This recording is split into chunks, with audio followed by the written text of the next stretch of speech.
Good morning students. आज हम हिंदी में पद्यार्थ ग्रहण का अभ्यास करेंगे। आप पिछली कक्षा में पद्यार्थ ग्रहण, गद्यार्थ ग्रहण, संक्षिप्तीकरण ये सब पैराग्राफ और प्रश्नों की जानकारी आप लोगों ने प्राप्त कर ली है। फिर भी आज फिर से मैं आपको याद दिलाती हूँ कि पद्यार्थ ग्रहण यानी कि काव्य के आपको एक काव्य दिया हुआ होता है, उसके आधार पर प्रश्न पढ़कर काव्य को समझकर उसके आंसर आपको लिखने हैं। और गद्यार्थ ग्रहण में क्या है तो पैराग्राफ दिया है, आपको गद्य खंड दिया है, उसके आधार पर आपको उत्तर लिखने हैं।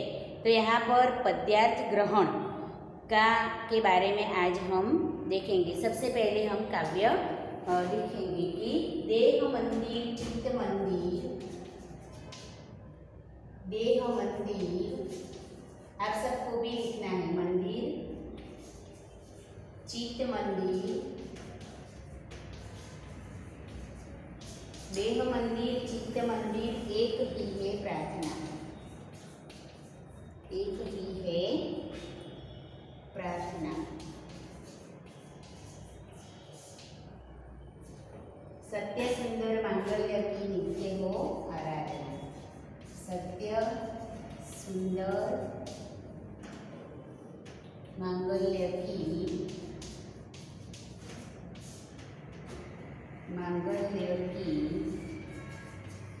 नित्य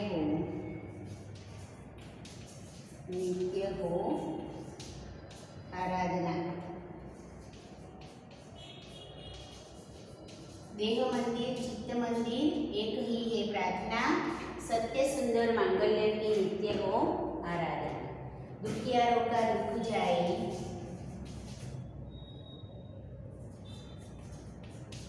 दुखियारों का दुख जाए है यही मनोकामना है, यही मन कामना। वेदना को परख पाने,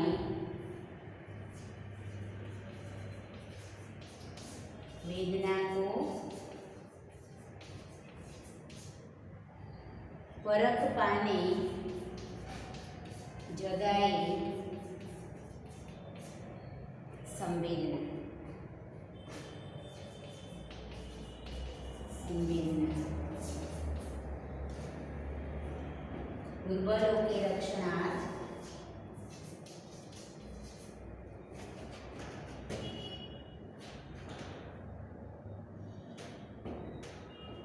दुर्बलों के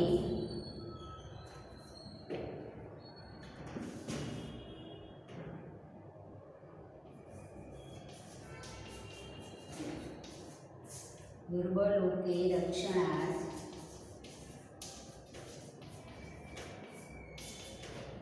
दुर्बलों के रक्षणार्थ पौरुष की साधना, पौरुष की साधना।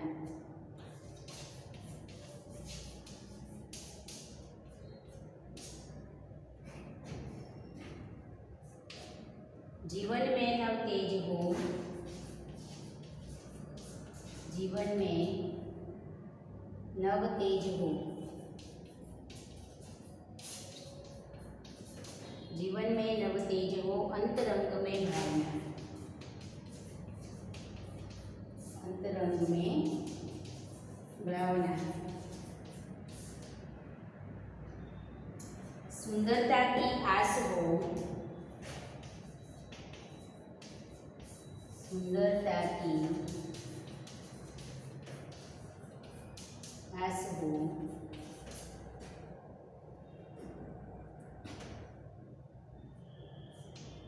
सुंदरता की आस हो, मानवता की हो उपासना,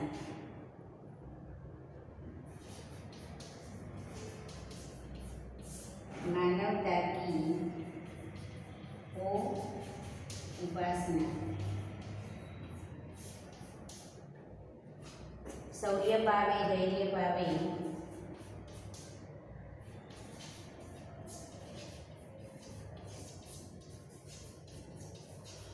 धैर्य पावे,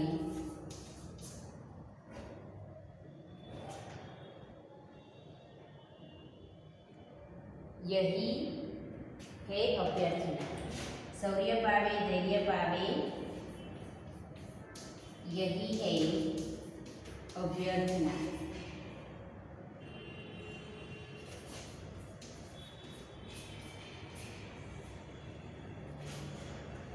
वेद सभी अस्त होवे वेद और वासना।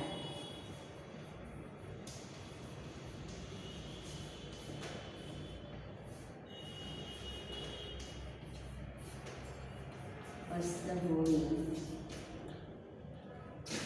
वेद और वासना।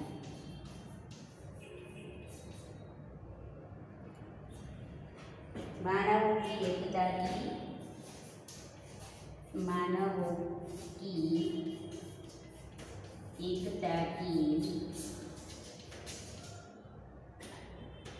पूर्ण हो कल्पना, पूर्ण हो कल्पना। मानवों की एकता की पूर्ण हो कल्पना। मुक्त हम चाहे एक ही, मुक्त हम चाहे एक ही बंधुता की कामना।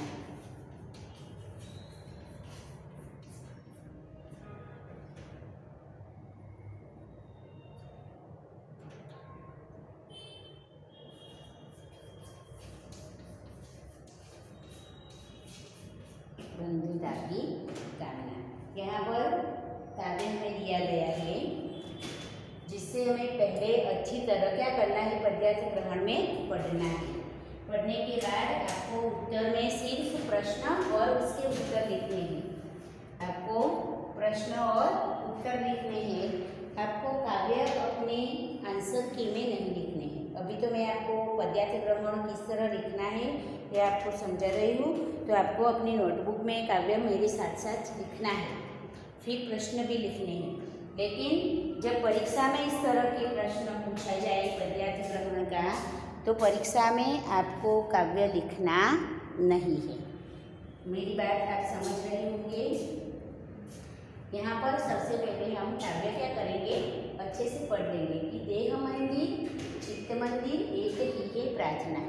देह रूपी मंदिर, मन रूपी मंदिर से हम एक ही प्रार्थना करते हैं। सत्य सुंदर मांगल्य की नित्य हो आराधना। हमेशा सत्य के मार्ग पर चलें, मन में सुंदर विचार आए और हमेशा सबके कल्याण के बारे में हम सोचें।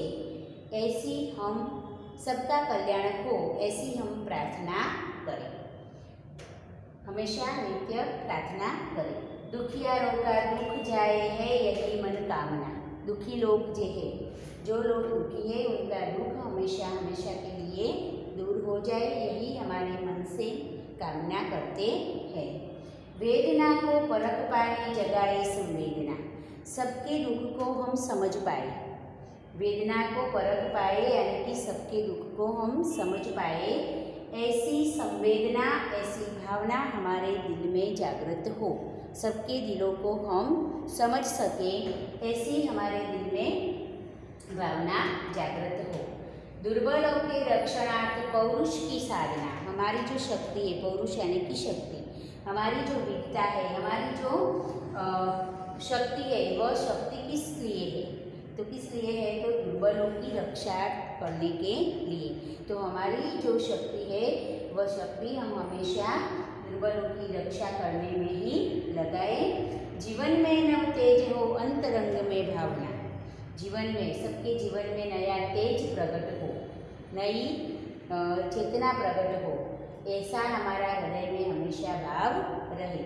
सबके जीवन में नई चेतना नया भाव पैदा हो, ऐसी भावना हमारे हृदय में रहे। सुंदरता की आस हो मानवता की हो उपासना। हमेशा सबके साथ अच्छे से व्यवहार करे, सुंदर बने रहे, सबके दिलों में अपने सुंदर विचारों से अलग स्थान प्राप्त करे, ऐसी और सबके दिलों में मानवता जागृत हो, ऐसी हम उपासना यानी कि प्रार्थना करते हैं। शौर्य पावे, धैर्य पावे, यही है अभ्यर्थना। हमारी एकमात्र इच्छा क्या है? तो सब अपनी वीरता, सबके जीवन में सब शूरवीरता हो, सब शूरवीर बने और सब धीरजवान बने, सब धैर्य पावे यानी कि धीरज का गुण सब में हो। तो शौर्य और वीरता यानी वीरता और धीरज का भाव सबके, वीरता और धीरज से सब अपना कार्य करें, ऐसी प्रार्थना करते हैं। वेद सभी अस्त होवे वैर और वासना, सबके दिलों में जो ऊंच नीच के, धर्म जाति के जितने भी भेद हो वह सभी अस्त हो जाए और मानवों की एकता की पूर्ण हो कल्पना, और सभी मानव एक दूसरे के साथ मिलजुल कर रहे, सभी मानव एक दूसरे के साथ मिलजुल कर रहे, ऐसी कल्पना हम जो करते हैं वह कल्पना हमारी सच बनी रहे। मुक्त हम चाहे एक ही बंधुता की कामना। अंतिम पंक्ति में कवि कहते हैं कि हम सब एक दूसरे के साथ मिलजुल कर रहे, फिर भी हम स्वतंत्र हो, यानी कि अपने अपने कार्य क्षेत्र में, अपने अपने मार्ग पर हम स्वतंत्र अपने विचारों से आगे बढ़े, एक दूसरे के बीच रुकावट न बने और फिर भी हमारे बीच बंधुता यानी कि भाईचारे की भावना हमेशा बनी रहे, ऐसी हम कामना करते हैं। इस तरह ये पूरा काव्य जो हमें दिया गया है वह काव्य में कवि ने हमें अच्छे मनुष्य बनने की प्रेरणा दी है। अच्छे मनुष्य बनने के भाव हृदय में जागृत हो, ऐसी प्रार्थना यहाँ पर की गई है ईश्वर से कि ये सारे गुण हम में हो, हम में ही नहीं बल्कि सभी मनुष्य में सारे गुण हो। तो यहाँ पर ये काव्य के आधार पर हमें प्रश्नों के उत्तर देने हैं। तो सबसे पहले जब हम काव्य को समझेंगे तब हम उसके उत्तर दे पाएंगे। तो आपने यह काव्य अपनी किताब में लिख लिया होगा, तो अब उसके आधार पर हमें क्या करना है? प्रश्नों के उत्तर लिखने हैं। तो वह प्रश्न मैं आपको लिखाती हूँ, फिर आपको उसके आंसर लिखने हैं। मैंने आपको काव्य समझा दिया है।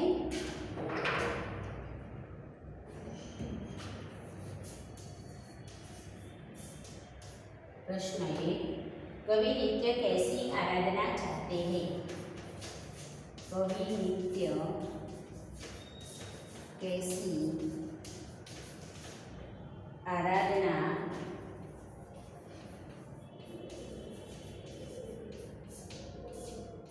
चाहते हैं? दूसरा प्रश्न है, कवि किसकी मनोकामना चाहते हैं? कवि किसकी मनोकामना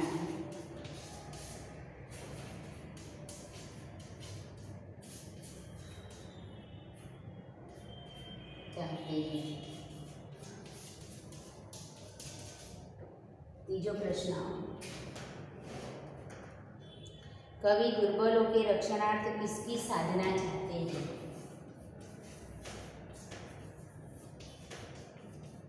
दुर्बलों के रक्षणार्थ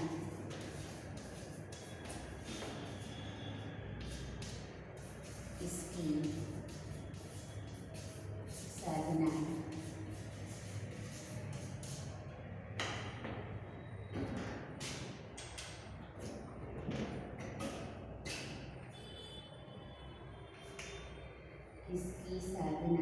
चाहते हैं?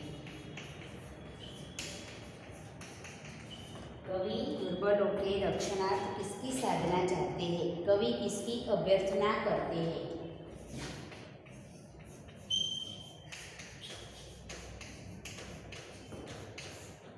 किसकी अभ्यर्थना करते हैं? कवि किसकी अभ्यर्थना करते हैं? और काव्य को उचित शीर्षक दीजिए। उचित शीर्षक लीजिए।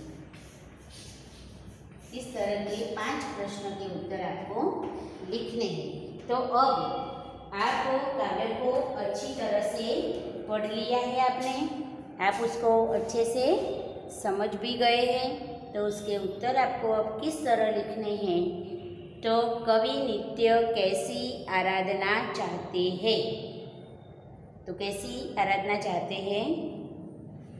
तो सत्य सुंदर मांगल्य की, सबके दिलों में अच्छे, सब सत्य के मार्ग पर चले, सबके दिलों में सबके कल्याण के विचार आए और सुंदर भावनाएं सबके दिलों में जागृत हो, ऐसी आराधना चाहते हैं।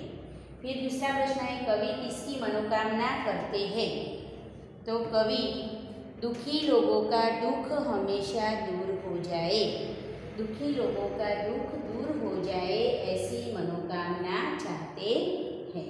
फिर तीसरा प्रश्न है, कवि दुर्बलों के रक्षणार्थ किसकी साधना करना चाहते हैं? तो पौरुष की। तो कवि दुर्बलों के रक्षणार्थ पौरुष की साधना चाहते हैं। चौथा प्रश्न है, कवि किसकी अभ्यर्थना करते हैं? तो कवि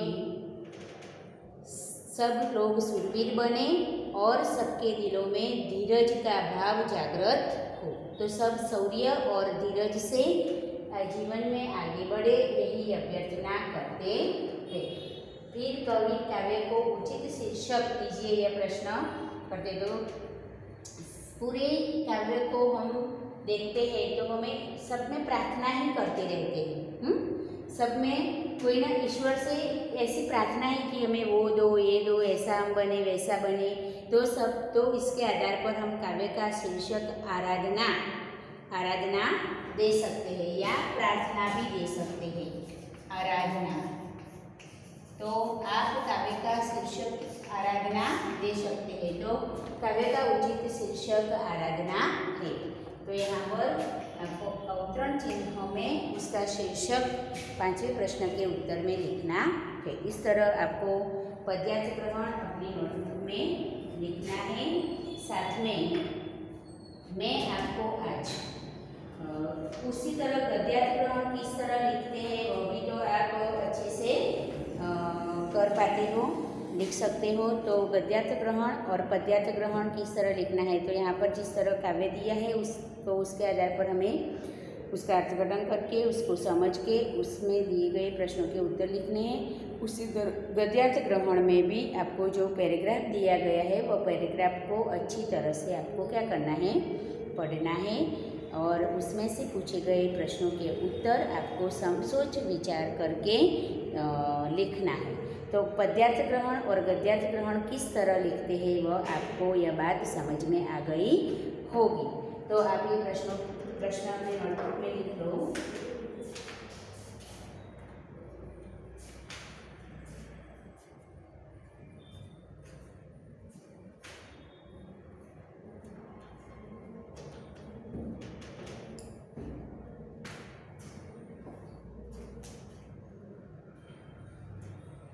अब हम आपको होमवर्क में इसके प्रश्नों के उत्तर लिखने हैं। ओके, अब मैं आप लिखावट में कहाँ गलतियाँ करते रहते हैं उसके बारे में बताऊंगी कि जब भी आप हिंदी में लिखते हो तो लिखावट में आप गलतियाँ करते हैं, किस तरह की गलतियाँ करते हैं। मैंने पहले भी एक बार 1-2 गलतियों के बारे में बताया था कि आप किस तरह की गलतियाँ करते हैं। सबसे पहले तो गलती करते हैं कि आप हिंदी देवनागरी लिपि में लिखते हैं, फिर भी उसमें लिखावट में आप शिरोरेखा नहीं बनाते, है ना, वर्तनी। तो शिरोरेखा आप नहीं बनाते, जिसके कारण आपकी जो लिखावट है वह लिखावट योग्य नहीं होती। यहाँ पर अनुस्वार की बात हमने बताई थी। वर्णों की लिखावट में आप कौन सी गलतियाँ करते हैं? तो श और श, ये तीनों श लिखने में आप गलती करते हैं। ख और र शब्द लिखने में भी आप गलती करते हैं, जैसे द और भ। तो यह इस तरह का जो है द है और इस तरह जो लिखते हैं वह ग है। तो ये दोनों शब्द आप लिखने में गलती करते हैं, ध्यान नहीं रखते। फिर ख इस तरह जोड़कर लिखा जाता है, तो आप इसे ऐसे लिख देते तो र हो जाता है। तो इस तरह की गलती करते हैं आप। फिर जो मात्रा ऐसे मोड़कर ऊपर का भाग जिसका मोड़कर लिखा जाता है उस पर सिरोरेखा नहीं बनती, जैसे यहाँ पर थ है तो यहाँ पर सिरोरेखा बनती है। फिर भ में भी यहाँ पर सिरोरेखा बनती है। फिर श क्ष, इसमें सिरोरेखा उसके पीछे की जो लाइन है उस पर ही सिरोरेखा बनती है, जबकि आप क्या करते हैं, ऐसे ऐसे कर देते हैं। तो ये आपकी गलती है। इस तरह से सिरोरेखा ऐसे ऊपर से मुड़े हुए शब्दों में सिरोरेखा ऊपर बनती नहीं, मुड़े हुए भाग पर सिरोरेखा नहीं होती, ये भी आपको खास ध्यान रखना है। फिर अनुस्वार और चंद्रबिंदी, अनुस्वार और चंद्रबिंदी, तो पूर्ण अनुस्वार और अर्ध अनुस्वार जब आप लिखते हैं तो पूर्ण अनुस्वार तो इसका इस तरह से हम लिखते हैं, और अर्ध अनुस्वार किस तरह आपको लिखना है मैं आपको बता दूं। पूर्ण अनुस्वार और अर्ध अनुस्वार,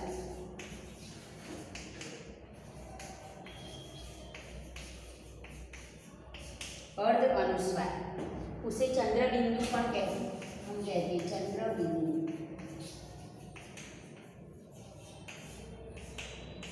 तो पूर्ण अनुस्वार में हम लिखेंगे अंत, तो पूर्ण अनुस्वार, और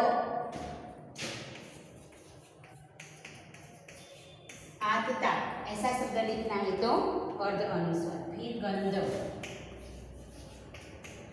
तो गांव,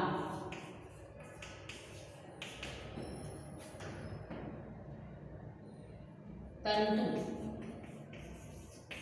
तो यहाँ पर तात।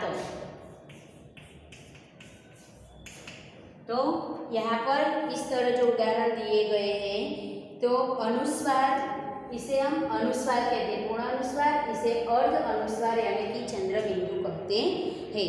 अर्ध अनुस्वार यानी कि चंद्रबिंदु जिसका दांत, पांच, ऐसे शब्दों पर अर्ध अनुस्वार लिखा जाता है।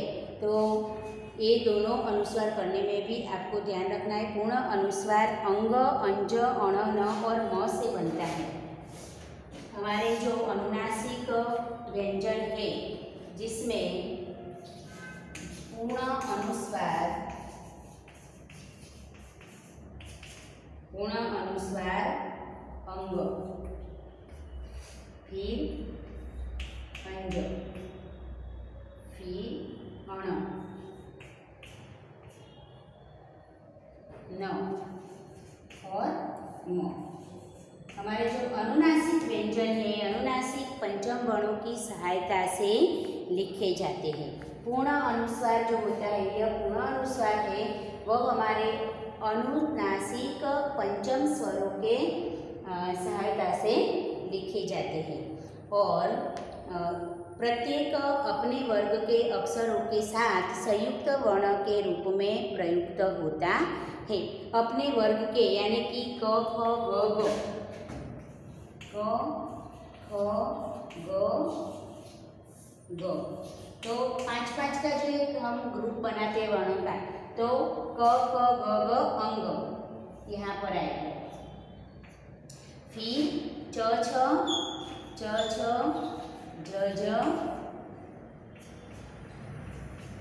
अंज, ये यहाँ पर आएगा। फिर ट, ठ, ड, अण, त, थ, ड, न, प, फ, ब, भ और म। तो ये जो जिस वर्ग में आए हैं उसके साथ ये अनुस्वार लिखे जाते हैं। क ख ग ग अंग के साथ यह अनुस्वार लिखा जाता है। च छ ज ज इसके साथ य, ये सारे जो अनुनासिक व्यंजन है वह अनुस्वार के रूप में लिखे जाते हैं। लेकिन शब्द जिस वर्ग का है, वह वर्ण जिस वर्ग का है उसी के साथ उसे लिखा जाता है। वर्ग के अंतिम अनुनासिक वर्ग के साथ और अनुस्वार के चिन्ह, यहाँ पर शिरोरेखा के ऊपर लिखी जाने वाली मात्राओं के ऊपर सामान्यतः अनुस्वार तथा नीचे लिखी जाने वाली मात्राओं के ऊपर चंद्र बिंदु का प्रयोग होता है। शिरोरेखा के ऊपर लिखे जाने वाली जो मात्राएं हैं उसमें अनुस्वार और शिरोरेखा की नीचे अनुस्वार तथा नीचे लिखी जाने वाली मात्राओं के ऊपर अर्ध अनुस्वार यानी कि चंद्र बिंदु का प्रयोग होता है। श, श एवं श का प्रयोग, फिर हम इन तीनों श लिखने में गलती करते हैं।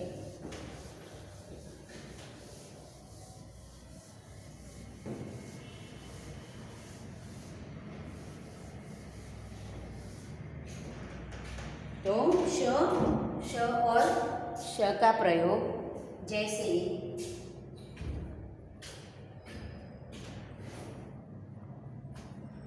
हिंदी में श और श, इन तीनों के उच्चारण में और लिखावट में भी भेद है। फिर भी हम इस तीन शब्द लिखने में गलती करते हैं। यदि किसी शब्द में स हो और उसके पहले अ या आ हो तो स नहीं बदलता, यानी कि जैसे 10 शब्द है तो स के पहले अ है, तो पास, गास, विश्वास इत्यादि स से पहले आ आता है। फिर यदि अ और या से भिन्न स्वर रहे तो श का प्रयोग होता है। तो जब अ और आ होता है तो यह स का प्रयोग होता है। फिर अ और आ से कोई भिन्न स्वर, अ के आ के अलावा कोई अन्य स्वर रहता है तो यह स लिखा जाता है। ह वर्ग के पूर्व श का प्रयोग होता है। फिर जैसे रु के बाद श का प्रयोग होता है, जैसे ऋषि, फिर कृषि, वृष्टि। इस तरह श का प्रयोग किस तरह किया जाए उसके बारे में भी यहाँ पर हमें आपको आपकी किताब में पेज नंबर 54 पर जो वर्तनी के भेद आपको दिए गए हैं उसे आप अच्छी तरह से पढ़ लेना। वर्तनी यानी कि लिखते समय, लिखावट के समय हमें किस बात का ध्यान रखना है वह आपको पेज नंबर 53 और 54 पर जो कुछ भी दिया गया है उसे अच्छे से आप पढ़ लेना और समझ लेना, जिससे आप कहाँ पर भूल करते हैं उस यह बात आपको समझ में आ जाए। Okay, thank you.